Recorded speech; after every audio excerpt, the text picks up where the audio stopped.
하나님의 제단으로 나아갑니다. 나를 크게 기쁘게 하시는 하나님께로 나아갑니다. 주님의 빛과 주님의 진리를 나에게 보내어 주십시오. 내 영혼아, 어찌하여 그렇게도 낙심하며 어찌하여 그렇게도 괴로워하느냐? 너는 하나님을 기다려라. 이제 내가 나의 구원자 나의 하나님을 또다시 찬양하련다. 구원의 하나님을 기다리며 하나님의 제단 앞으로 나아가는 하나님의 백성들에게 진리의 빛을, 소망의 빛을 비추어 주시기를 성부와 성자와 성령의 이름으로 기원합니다. 아멘. 나는 전능하신 아버지 하나님, 천지의 창조주를 믿습니다. 나는 그의 유일하신 아들 우리 주 예수 그리스도를 믿습니다.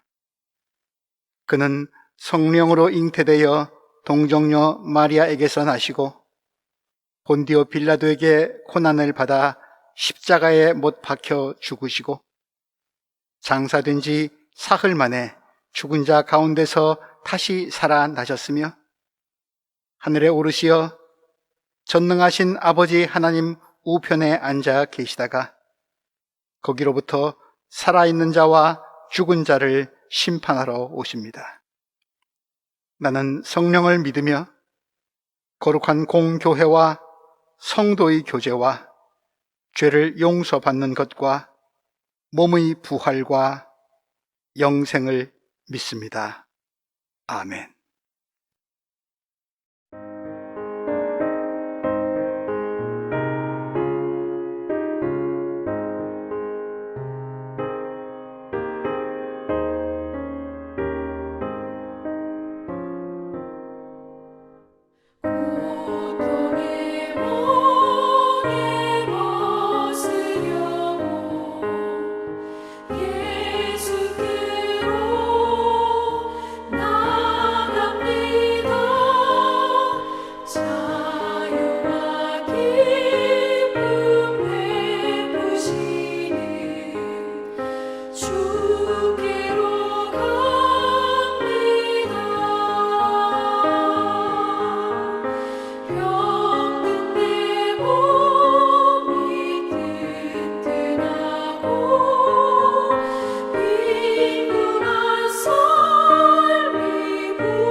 Herr, ich möchte dir dafür danken, dass du uns heute zusammengeführt hast, um diesen Gottesdienst in der 5. Passionswoche zu feiern.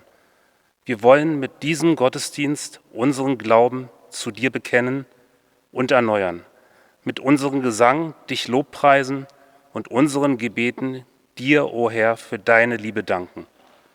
Herr, ich danke dir, dass du Pfarrer Cho und unseren 3 Gemeindeältesten durch diese schwierige Zeit des Coronavirus mit deinem Segen und Liebe begleitest. Vater, stärke und segne sie weiterhin, um unsere Gemeinde durch diese schwierigen Zeiten zu leiten. Begleite weiterhin unsere Gemeinde mit deiner Liebe und Segen. Vater, segne auch unsere Brüder und Schwestern von der evangelischen Kirchengemeinde Tiergarten, mit denen wir heute eigentlich zusammen Gottesdienst feiern wollten. Begleite und stärke drei Pfarrer in ihrer Arbeit, die Gemeinde Tiergarten in dieser Zeit der Pandemie zu führen und dein Wort zu verkündigen. Stärke unsere Partnergemeinde in ihrem Glauben, um diese Zeit zu meistern.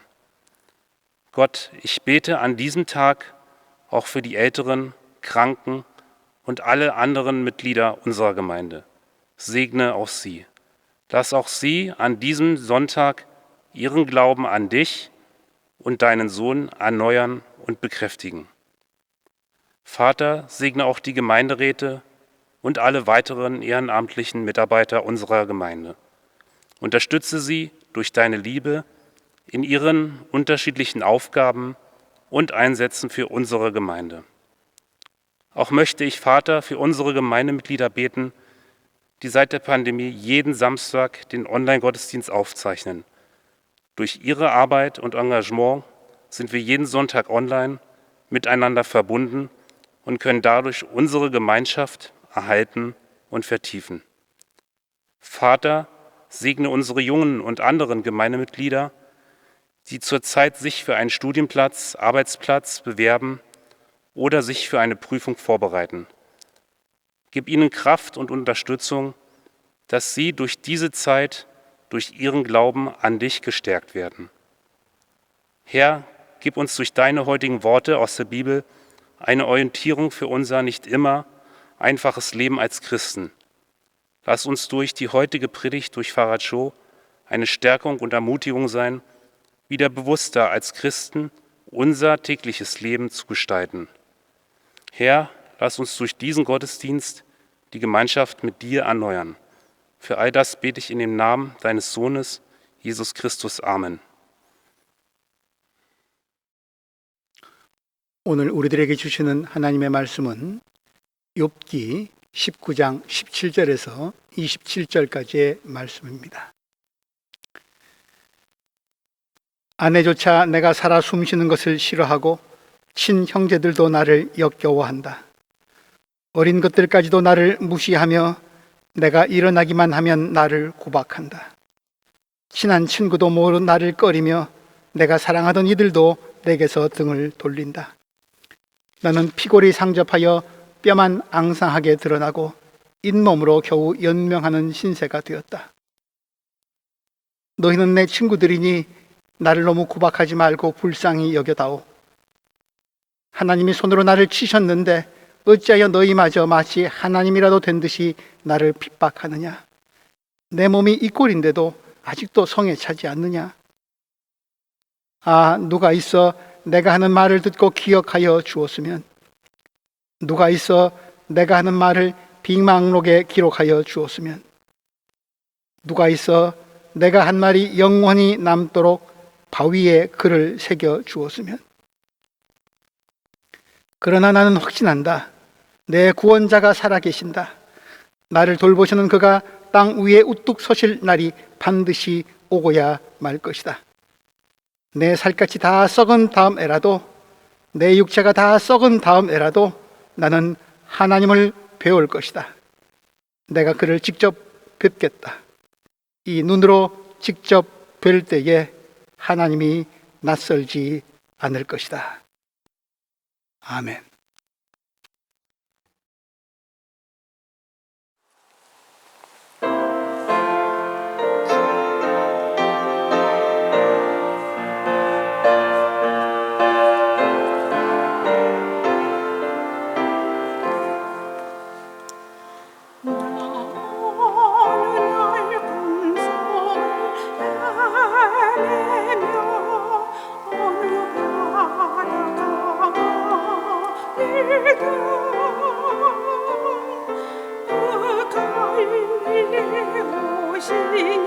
다루는 많은 무리를 보았네. 나 그때의 확실히 맹인이 눈을 뜨는 것 보았나. 그 갈릴리 오시니 능력이 나를 놀라게 하였네. 내가 영원히 삼을 주님 참 사랑과 은혜 넘쳐 나 배우고 구원하던 날 구주로 삼겼네.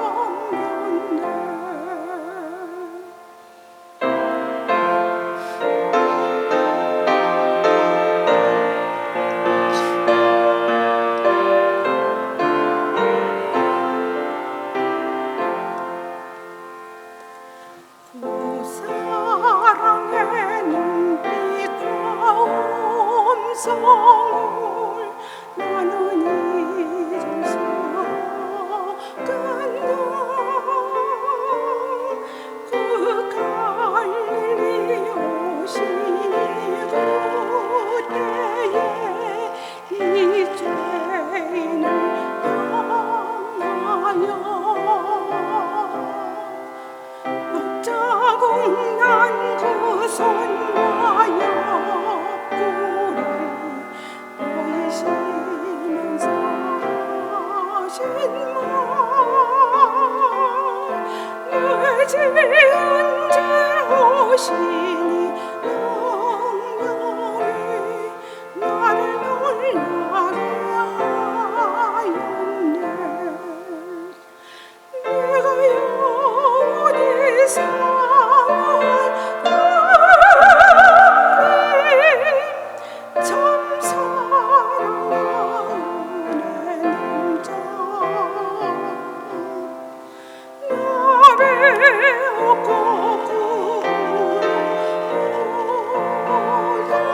구원하던 날 구주로 삼겼네.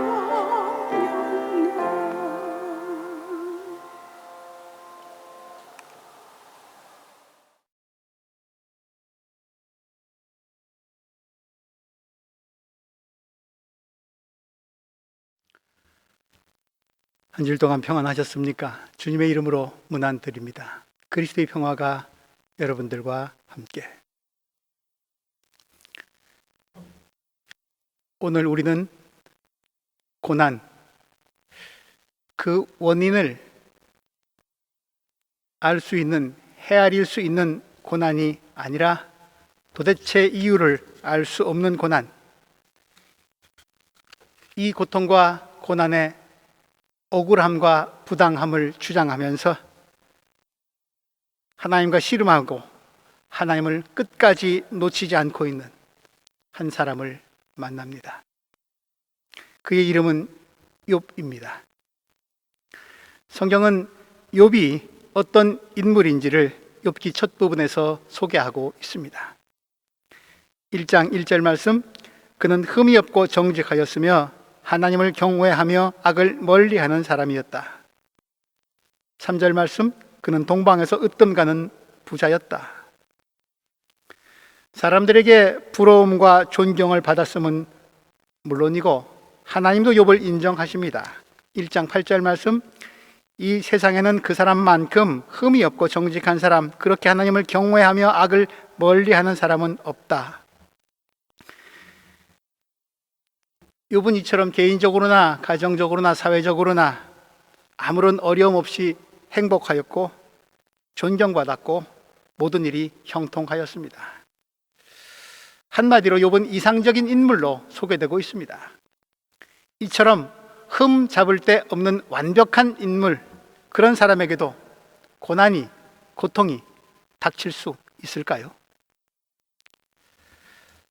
욥기 1장만 보면 우리가 욥이라고 하는 연극의 무대를 생각해 본다면 1막에서는 적어도 그런 일은 절대로 없을 것만 같고 없어야 옳습니다.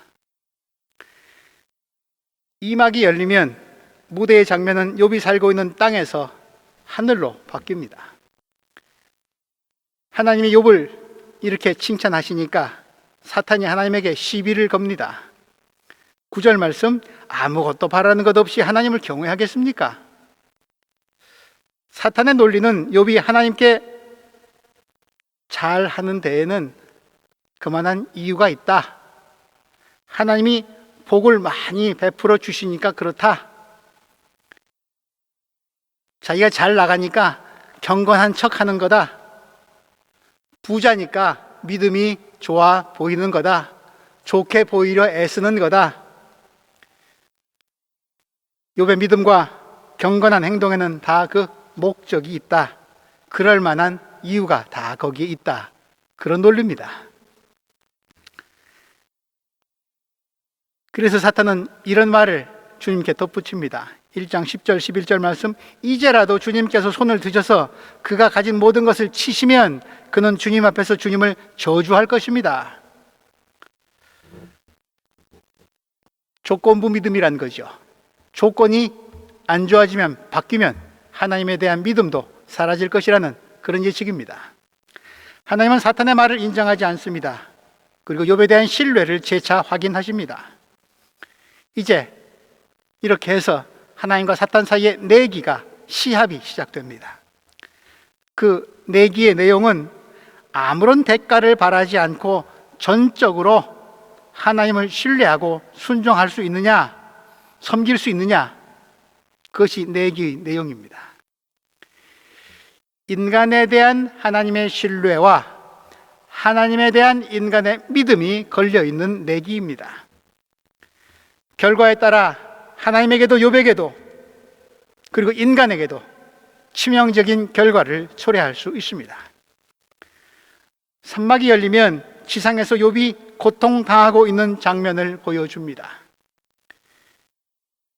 욥은 모르고 있지만 사탄이 욥의 믿음을 무너뜨리고자 벌이는 짓입니다.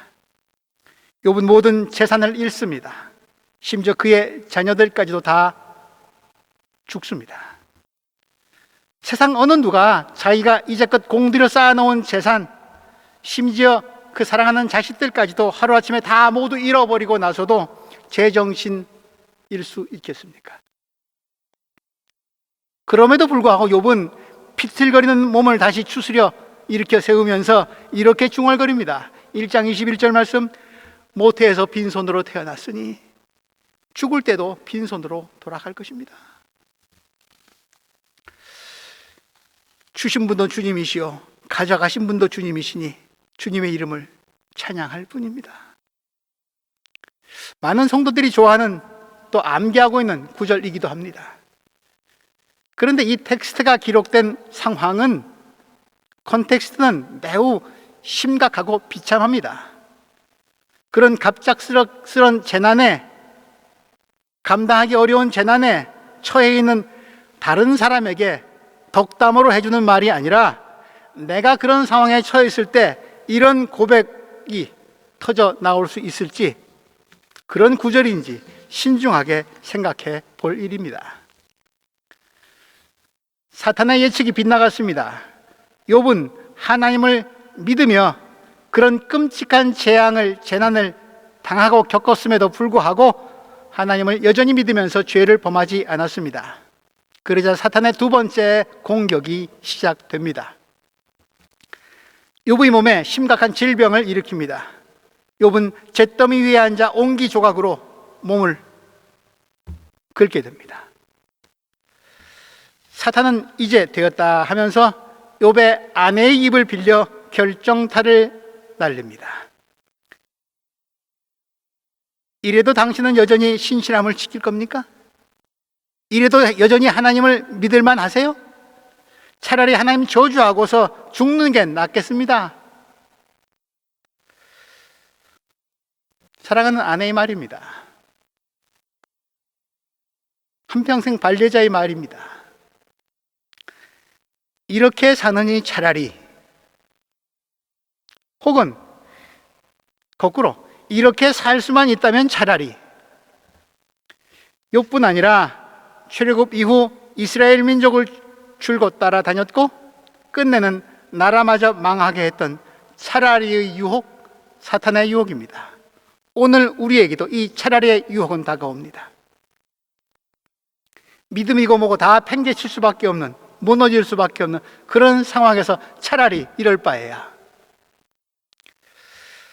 그런데도 욥은 여전히 하나님께 신실합니다. 그는 아내에게 말합니다. 2장 10절 말씀, 당신까지도 어리석은 여자들처럼 말하는구려. 우리가 누리는 복도 하나님께로부터 받았는데 어찌 재앙이라고 해서 못 받는다 하겠소? 사탄은 뒤통수를 얻어맞았습니다. 외부적인 조건이나 환경 혹은 감정적으로는 욥을 굴복시킬 수 없다는 것을 깨닫고 세 번째 공격을 시작합니다. 지성적이고 의지적인 공격입니다. 사탄의 공격은 집요합니다. 욥이 당한 재난과 고통에 관한 소식을 듣고 친구 셋이 찾아옵니다. 끔찍한 욥의 몰골을 보고 친구들은 할 말을 잃고 일주일 동안을 함께 붙들고 웁니다. 친구들의 위로 덕분일까요? 이제 욥이 조금은 정신을 차리고 친구들을 향해, 그러나 하나님을 향해 불평을 하기 시작합니다. 내가 왜 이렇게까지 고통받아야 하는지 도대체 그 영문을 모르겠다고, 이해를 못하겠다고 하면서 자기가 태어난 날 생일까지 저주합니다. 3장 1절에서 3절 말씀이 그러하지요. 드디어 욥이 말문을 열고 자기 생일을 저주하면서 울부짖었다. 내가 태어나던 날이 차라리 사라져 버렸더라면. 여기도 차라리의 유혹의 씨가 남아 있습니다. 그러자 친구들은 욥을 의심하기 시작합니다. 아니 땐 굴뚝에 연기가 나겠어? 라는 식으로 하나님의 공의와 정의, 인간의 죄와 악의 문제를 제기합니다. 죄를 졌으니까 벌을 받는다는 인과응보의 교리를 내세웁니다. 아무런 까닭 없이 이유 없이 고통받는 사람은 없다.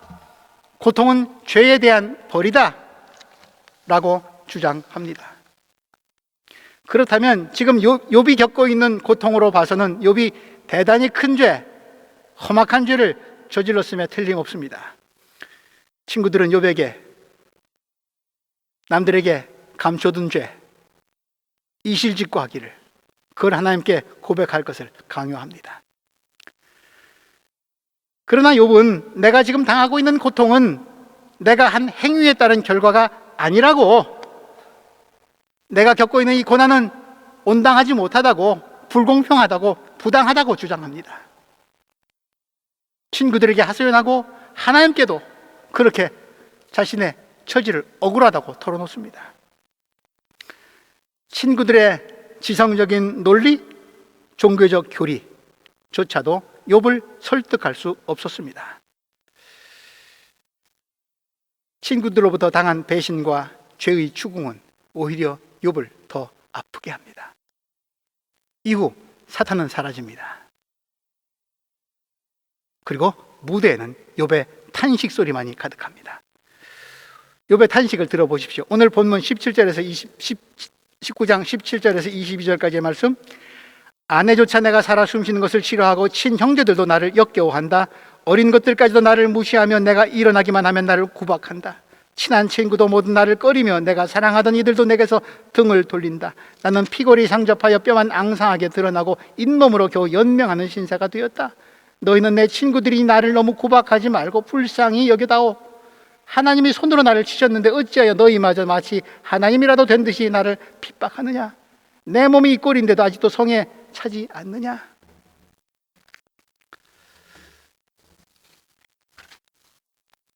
욥의 몰골을 한번 그려보시기 바랍니다.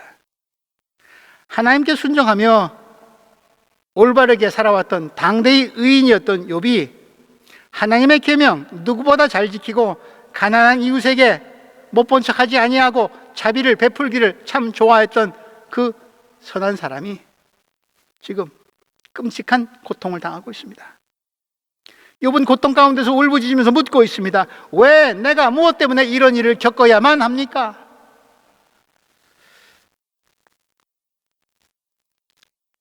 다른 말로 하자면 왜 선하고 의로운 자가 부당하고 불행한 일을 겪어야 합니까? 불공평한 고통을 겪어야만 합니까? 그런 물음이죠. 오늘은 사순절 5번째 주일이고 주일의 이름은 유디카입니다. 유디카, 라틴어인데 판단하다, 심판하다 그런 뜻입니다. 시편 43편 1절 하나님 나를 변호하여 주십시오, 판단하여 주십시오, 거기서 온 말입니다. 사람들로부터 박해받고 있고 하나님으로부터 버림받고 있다고 느끼는 환난 가운데 있는 시인이 하나님께 탄원하는 기도이기도 합니다. 욥은 지금 시편 43편의 시인처럼 하나님이 이 억울하고 부당한 일이 없도록 날 좀 변호해 달라고, 판단해 달라고, 상황을 잘 정리해 주시기를 하소연하고 있습니다. 유디카 주일입니다.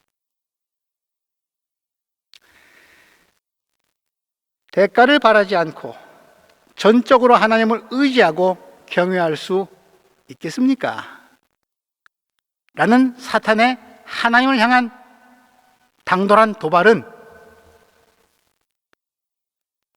욥기를 읽고 있는 우리는 이미 알고 있지만 주인공인 욥 그리고 그의 친구들은 모르고 있습니다. 욥이 지금 당하고 있는 고난은 그가 무슨 큰 범죄를 저질러서 벌을 받고 있는 것이 아니라는 것을 욥기의 서막을 읽고 본 우리는 알고 있지만 무대에 등장하고 있는 욥과 그의 친구들은 지금 모르고 있습니다. 그러므로 왜 의로운 사람이 고난을 받아야 하는가라는 욥의 질문은 하나님을 믿는데도 왜 만사 형통하지 못하는가? 왜 복을 잔뜩 누리고 있지 못하는가? 라는 물음이기도 합니다. 이 물음은 하나님의 선택을 받았다고 자부하는 이스라엘이 이방인들에 의해 패망하게 된 자신들의 부끄러운 역사를 향해 던지는 물음이기도 했습니다. 어찌하여 하나님의 도성 예루살렘이, 하나님의 성전이 이처럼 처참하게 짓밟히고 무너져야만 합니까? 그리고 바벨론 포로에서 돌아온 이후의 상황을 말해주고 있는 말라기서, 구약성경 가장 마지막 장, 마지막 예언서의 말씀이기도 합니다. 너희가 말하기를 하나님을 섬기는 것은 헛된 일이다. 그의 명령을 지키고 만군의 주 앞에서 그의 명령을 지키며 죄를 뉘우치고 슬퍼하는 것이 무슨 유익이 있단 말인가? 이제 보니 교만한 자가 오히려 복이 있고 악한 일을 하는 자가 번성하며 하나님을 시험하는 자가 재앙을 면한다 하는구나. 우리 정직하게 스스로에게 물어볼 수 있기 바랍니다. 우리가 하나님을 믿고 섬기고 사랑하는 이유는 복받기 위함입니까? 그 복의 내용은 무엇입니까? 가시, 고난, 병약함, 절대사절, 출입금지, 건강, 번영, 성공, 언제든지 환영. 그것이 그 복의 내용입니까? 믿음에 따르는 복, 순종에 따르는 보상, 은혜 받은 만큼 섬김.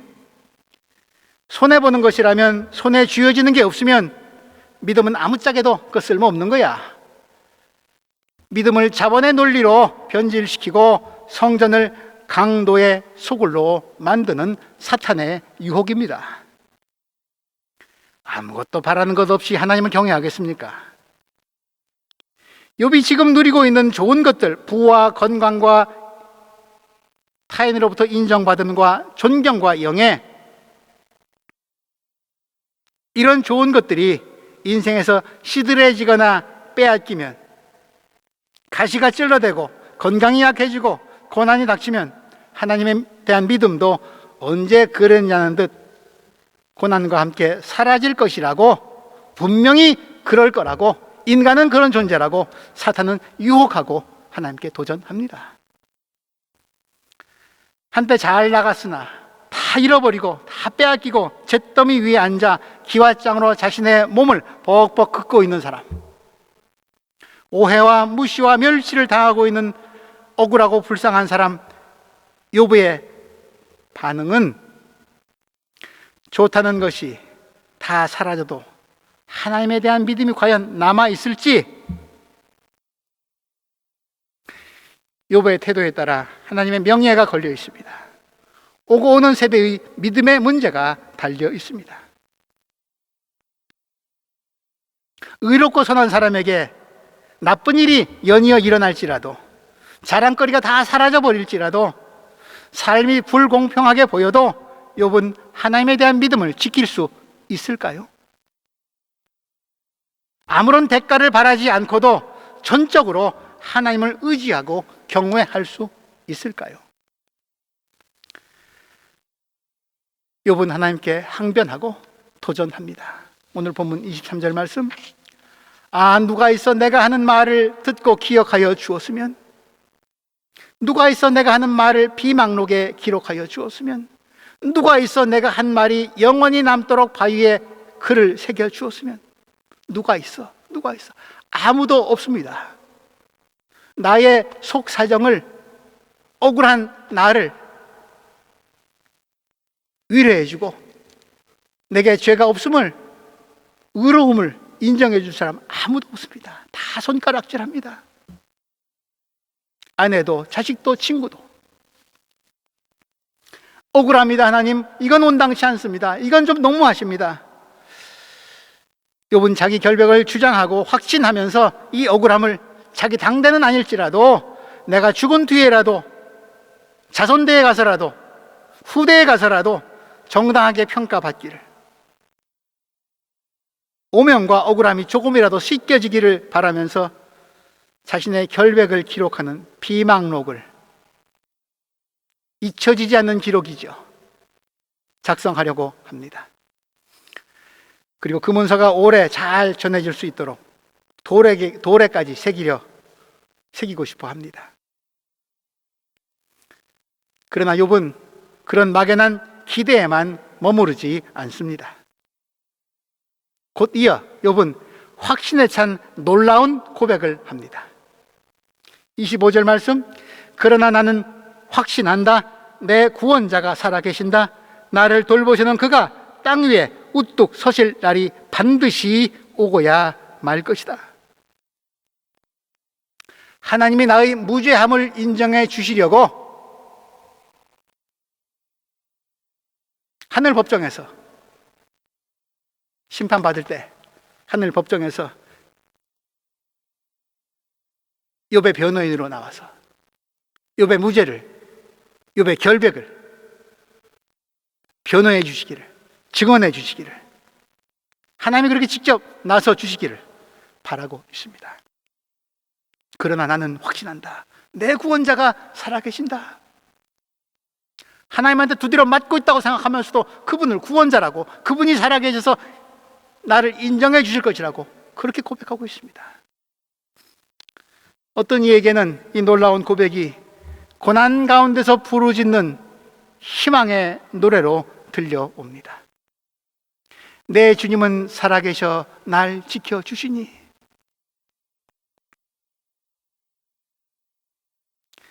핸델은 욥의 이 확신에 찬 증언을 그의 유명한 메시아에서 한 곡의 아리아에 담았습니다. 우리가 잘 아는 할렐루야 44번 곡 뒤에 바로 이어서 나오는 45번 곡이 내 주님은 살아계셔, 욥의 이 고백을 근거로 한 곡입니다. 우리가 이제 말씀 뒤에 찬송 170장 내 주는 살아계셔 함께 부르게 될 것입니다. 욥은 이어서 죽은 뒤에라도, 억울하지만 이 억울한 죽음 뒤에라도 하나님을 꼭 만나서 이 억울함을, 이 부당함을 풀어보겠다고, 무죄함을 증명하겠다고 다짐합니다. 26절, 내 살갗이 다 썩은 다음에라도, 내 육체가 다 썩은 다음에라도 나는 하나님을 배울 것이다. 내가 그를 직접 뵙겠다. 이 눈으로 직접 뵐 때에 하나님이 낯설지 않을 것이다. 욥은 지금 이 재앙이 하나님으로부터 왔다고, 하나님이 나를 벌 주고 계시다고 생각하고 있습니다. 벌 받는 사람이니, 하나님으로부터 재앙을 받은 사람이니 하나님을 만나 뵐 수 있는 기회가 없어 보입니다. 그럼에도 불구하고 죽음이 자기 목전에 있고 곧 이어 부패할 수밖에 없는 육체의 한계에 직면해 있는 욥이 그럼에도 불구하고 여전히 하나님을 봐야 된다고, 보고 싶다고, 볼 수 있다고 기대하고 있습니다. 이 불확실성, 아니 어쩌면 죄의 한계성을 넘어서는, 우리 인식의 한계성을 넘어서는 희망의 증언이야말로 욥의 믿음의 핵심입니다. 욥기가 쓰여졌을 때 고대 이스라엘에서는 아직 죽은 자의 부활에 대한 개념이 자리 잡고 있지 않았습니다. 욥은 하나님이 현재 자기에게 고통을 가하는 분이라고 생각하고 괴로워하고 있지만 결국 하나님은 자신의 편이 되어 주실 것이라고 기대하고 믿고 있습니다. 그리고 그것을 이루기 위해서는 억울하게 죽은 내가 다시 일어서는, 말하자면 부활 같은 기적을 통해서라도 나를 하나님은 인정해 주실 것이라고, 마침내 불의가 아니라 정의가, 악이 아니라 선이 승리할 것이라고 확신하고 있었던 것입니다.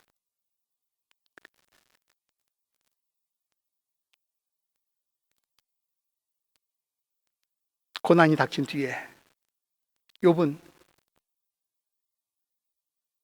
사랑하는 사람들로부터, 아는 사람들로부터, 세상으로부터 낯선 존재가 되어버렸습니다. 그렇게 욥 곁에 붙어 있고 싶어 하다가 이젠 다 밀쳐냅니다. 낯선 존재, 소외된 존재가 되어버렸습니다. 잘 나갈 땐 안 그랬는데. 가족과 친구와 이웃들로부터 소외당하고 있는 욥. 그럼에도 불구하고 그 고난과 소외가 꺾지 못하는 욥의 믿음과 희망의 증언을 들으면서 우리 그리스도인들의 자리를, 세상에서의 자리를 생각해 봅니다. 아마 그리스도인이 된다고 하는 것은 세상에서 낯선 자로 살아가는 것인지도 모르겠습니다. 언제 어디서나 누구에게나 환영받는 사람, 대접받고 존경받고 대우받는 사람이 아닐지도 모릅니다. 늘 낯선 존재처럼, 타인처럼 우리의 생각과 확신은 세상에서 환영받지 못하고 먹혀 들어가지 않을런지도 모르겠습니다. 그러나 욥이 내 주님은 살아계셔 날 지켜주시니 마침내 하나님의 정의가 승리할 것이라고, 하나님의 사랑이 기필코 이길 것이라고 확신하고 있었던 것처럼 세상에서는 낯선 존재로 살아갈지라도 욥의 증언처럼 하나님에게는 낯선 자가 아니 되기를 기원합니다. 이 눈으로 내가 그분을 직접 뵐 때에 하나님이 낯설지 않을 것이다. 하늘과 땅에서 다 환영받는 존재가 되기까지, 그때까지는 우리가 겪어야 하는 고난이, 이 땅에서의 불의와 모순과 아픔의 과정이 가혹할는지도 모릅니다. 아니, 그 과정은 선택이 아니라 필수 과정일지도 모릅니다. 그것이 구원받은 그리스도인이 걷는 순례길입니다. 넓은 길이 아니라 좁은 길입니다.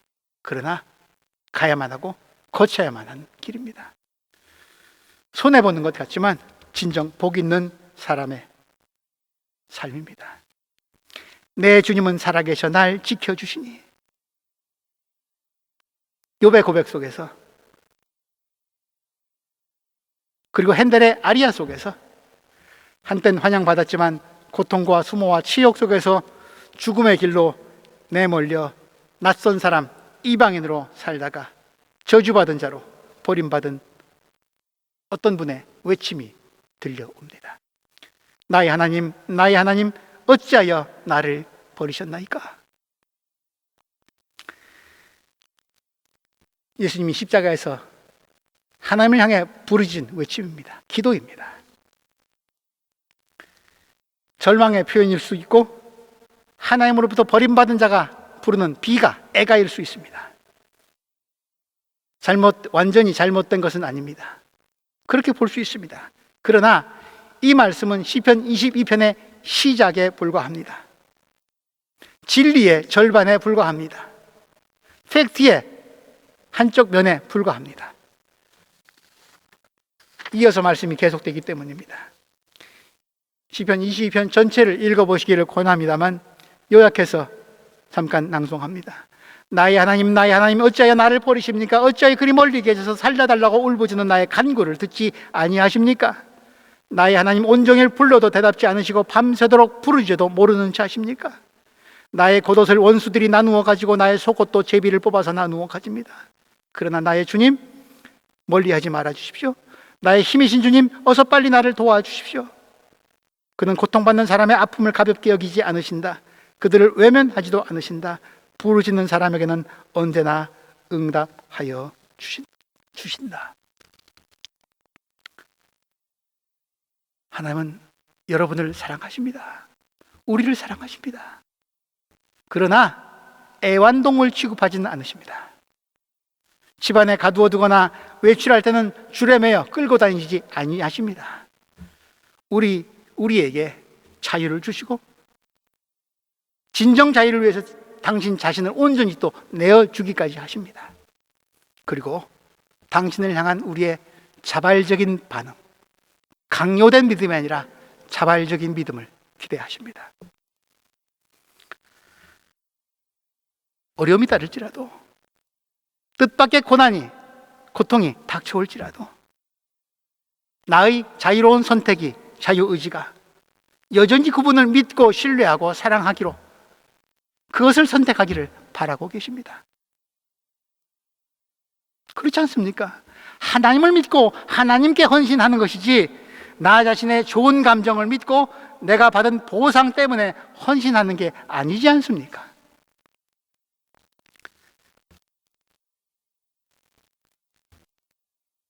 사랑하는 교우 여러분, 하나님은 우리 살아가는 동안에 하나님이 다 어디 계셔? 하나님이 계시다면 이럴 수가 있어 라고 하는 부정할 만한 이유가 충분히 넘칠지라도 욥처럼 여전히 내 구원자가 살아계심을 나는 믿는다 라고 하면서 하나님에 대해 신실할 것을 원하십니다. 하나님이 공평하지 않으신 것처럼 보일 때조차도 욥은 하나님의 정의로우심을 단단히 붙잡았습니다.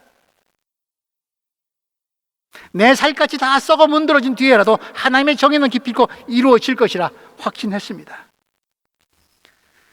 그는 하나님이 주실 복만을 바라고 그분을 찾고 기다렸던 사람이 아닙니다. 모든 복이 다 사라져버렸을 때도 그는 하나님을 찾았습니다. 영광스러운 대가를 바라지 않았습니다. 내가 생각했던, 기대했던 대가에 못 미칠지라도, 그게 아니라 엉뚱한 것이 올지라도 욥은 하나님을 찾고 기다리고 믿고 신뢰했습니다. 코로나 시대의 사순절입니다. 십자가에 달리신 하나님을 묵상해 봅시다. 내가 지금 겪고 있는, 인류 공동체가 겪고 있는 어려움과 고난, 이 고난을 대하는 태도를 놓고 하나님과 한번 대화 한번 해보시기 바랍니다. 저항도 하고 절기도 하고 부르짖기도 하고 하소연도 하고 고백도 하고 따지기도 하면서 하나님과 대화 한번 해보시기 바랍니다. 하나님에 대한 원망이 있을 수 있습니다. 그러나 그럼에도 불구하고 하나님 향한 사랑에, 하나님에 대한 신뢰에 매달리고 계십니까? 참 그리스도인지 아닌지 거기서 결정될 것입니다. 고통이 성장을 위한 믿음의 디딤돌이 되길 바랍니다. 힘든 환경이 사랑의 열매를 맺을 수 있는 걸음이 되기를 바랍니다. 사순절 실천 프로그램을 제시하고 있습니다. 오늘 한 가지만 제시해 드립니다. 우리도 많이 어렵지만 더 어려운 이웃들이 많이 있습니다. 버마에 있는 버마의 백성들이 그러하고 러시아와 중국의 백성들이 그러합니다. 아프리카의 사람들이 그러합니다. 불의에 희생 당하고 있고 공정치 못함에 왜 이런 일이 착하고 선한 사람들에게 있어야만 하는지 하나님께 하소연하고 있는 무리들이 많이 있습니다. 우리 이 사순절 많은 실천 프로그램을 나의 믿음을 위해서 훈련하면서 이제 이웃을 위한 중보의 기도의 시간을 좀 가져보았으면 좋겠습니다. 나의 억울함도 하소연하지만 부당한 고통을 당하고 있는 저들의 억울함을 하나님 풀어주셔야 되지 않습니까? 나의 구원자가 살아 계시지 않습니까? 저들을 위해서 하나님 어떻게 좀 해주시기 바랍니다 라고 하면서 그분의 대답은 언제 어떤 모습으로 올지 모르지만 우리 곁에 있는 고통당하는 이들을 위해서 욥의 친구들처럼 정죄하지 말고 비판하지 말고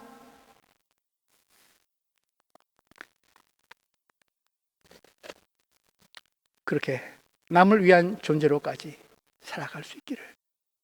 그래서 십자가에 달리신 예수님이 걸어가신 길을 조금이라도 뒷발꿈치만이라도 따라갈 수 있는 주님의 백성으로 거듭나는, 아무런 대가가 주어지지 아니할지라도 하나님에 대한 신뢰는 포기하지 아니하는, 하나님이 기대할 만한 그리스도인들이 되시기를 주님의 이름으로 기원합니다.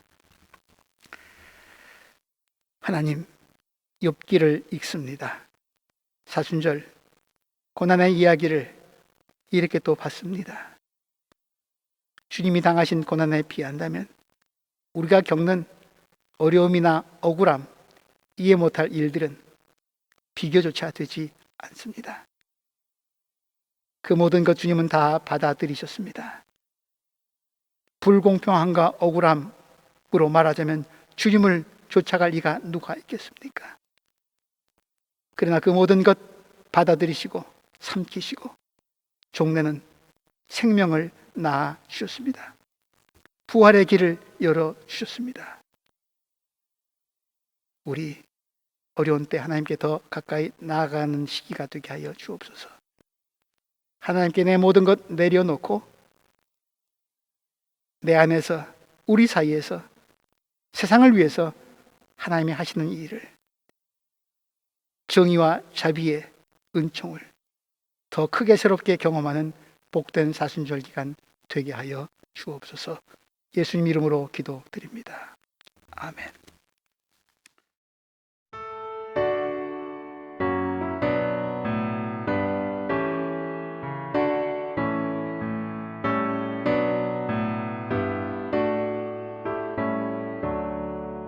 내 주님은 살아계셔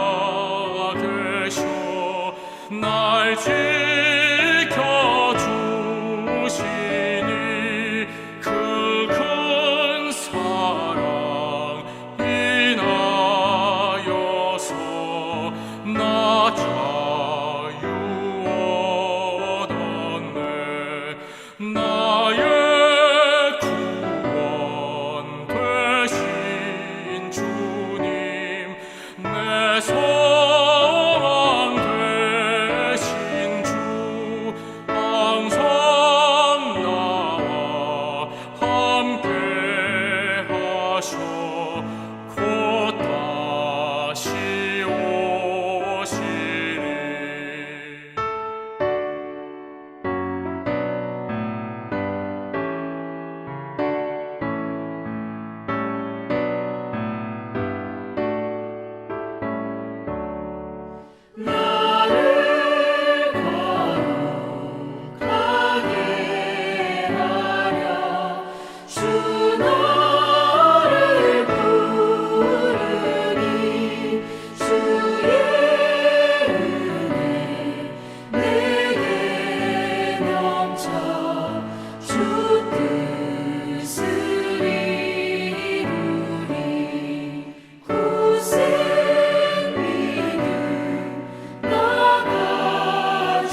교회 소식 전합니다. 어려운 때인데 여전히 우리가 하나님 안에서 예배로 또 만납니다. 감사드립니다. 우리 비록 몸의 거리는 떨어져 있지만 하나님 안에서의 교제는 더욱 가까워지고 친밀해지는 그런 사랑과 믿음과 희망의 공동체 되기를 바랍니다. 하나님의 사랑과 그리스도의 평화가 교우 여러분들과 함께. 사순절 5째 주일입니다. 그동안 사순절 실천 프로그램을 쭉 제시해 드리고 있는데 우리 삶 가운데 이런 일들을 통해서 하나님께서 우리에게 열어주신 생명의 길, 자비의 길, 그런 길 걷는, 그런 길 따라가는 복된 백성들 되기를 바랍니다. 특별히 지금 록다운이 자꾸 길어지고 있고 이렇게 또 어려운 때가 길어짐에 따라서 여러 가지 부작용들이 많이 일어나고 있는데 또 세계 곳곳의 정치, 경제, 사회적인 문제로 인해서 참 어려운 일들이 쏟아지고 있는데 하나님께 욥처럼 하소연하는 그리스도인들의 기도가 무엇보다 필요할 때라 생각합니다. 이웃을 위한, 타인을 위한 중보의 기도가 더 뜨거워질 수 있는 그런 시기가 되기를 또한 바랍니다. 오늘 찬양으로 예배를 섬겨주신 김정신 권사님 감사드립니다. 우리 찬양대의 역사 증인이라고도 하실 수 있는 분인데 우리 교회에 가장 먼저 레독하신 분이시죠. 그리고 창립 멤버이시고 그리고 지금까지도 우리가 오프라인으로 만나 뵀다면 여전히 찬양대에서 섬기고 계실 터인데 지금까지도 수십 년간 찬양대원으로 대장으로 또 수십 년간 봉사하셨고 지금도 찬양으로 섬기고 계십니다. 교회 공동체를 위해서 이 어려운 때 우리 공동체의 어른이 하나님께 찬양 돌렸습니다. 찬양 드리지 못할 상황은 없는 것 같습니다. 몸도 많이 불편하신데 나오셔서 기쁨의 찬양 불러주셨는데 감사드립니다. 우리도 저 믿음의 사랑의 유산을 잘 물려받기 바랍니다.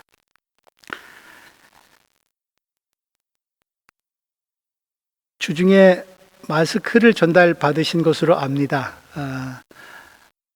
이 한국에 있는 베를린 선교 후원회 우리 김민호 목사님이 대표로 계신데 우리 교회를 이렇게 또 목회자를 위해서 후원해주고 계신 선교회죠. 이곳에서 베를린 한인교회 교우 여러분들을 기억하고 기도하면서 사랑의 마음으로 수량은 적지만 골고루 이렇게 교우분들께 돌아갈 수 있도록 선물을 보내주셨습니다. 오는데 좀 구성하는데 시간이 좀 걸려서 2월 말경에 도착을 했는데 국내 배송이 조금 좀 착오가 있어서 이제사 우리가 받아서 나눠드리게 됐습니다. 각자 돌아가는 몫은 좀 작을런지 모릅니다. 공평하게 골고루 분배하려다 보니까 그렇게 됐는데 수량이 아니라 그 안에 담겨있는 사랑을 헤아리시고 잘 사용하실 수 있기 바랍니다. 건강 잘 유지하시기 바랍니다. 혹여 아직 받지 못하신 분 혹은 또 더 좀 필요하신 분이 있으시다면 구역장 통해서 말씀해 주시기 바랍니다. 교회학교 온라인 예배와 성경 공부 계속됩니다. 유아 유치부 11시, 초등부 13시, 청소년부 14시 3번에 걸쳐서 예배와 교육이 이루어집니다. 사순절 복음서 읽기 지난 3월 1일부터 시작됐는데 3주간 지금 계속됐습니다. 지금 누가복음을 거의 다 마쳐가고 있는데 다음 주 마지막 주간입니다. 그지 하면 요한복음 마지막 장까지 해서 사복음서 다 통독을 하게 될 것입니다. 아침마다 새롭고 참 좋은 경험 나누고 있습니다. 여러분들이 참여해주고 계신데 지금도 또 아침 8시에 문 두드리시면 그 방 주소는 구역장 통해서 아실 수 있을 터인데 아침마다 함께 만나서 말씀으로부터 좋은 힘 얻으시기 바랍니다. 화상 수요 성경교실 청년의 큐티 화상 모임 계속됩니다. 말씀 안에서 좋은 힘 얻으시기 바랍니다. 정오기도 계속됩니다. 특별히 타인을 위한 중보의 기도 더욱 좀 우리의 기도의 끈을 묶었으면 좋겠습니다. 3월 교회 생활 안내 참고하시기 바랍니다.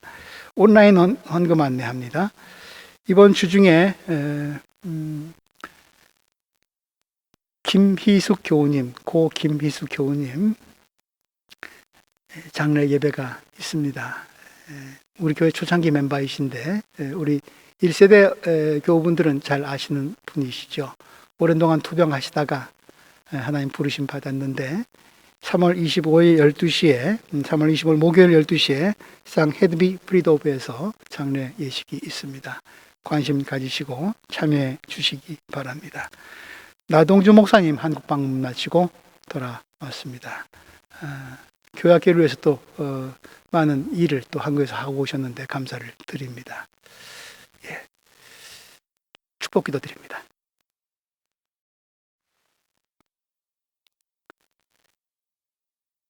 이제는 우리 주 예수 그리스도의 은혜와 하나님의 사랑과 성령의 동행하여 주심이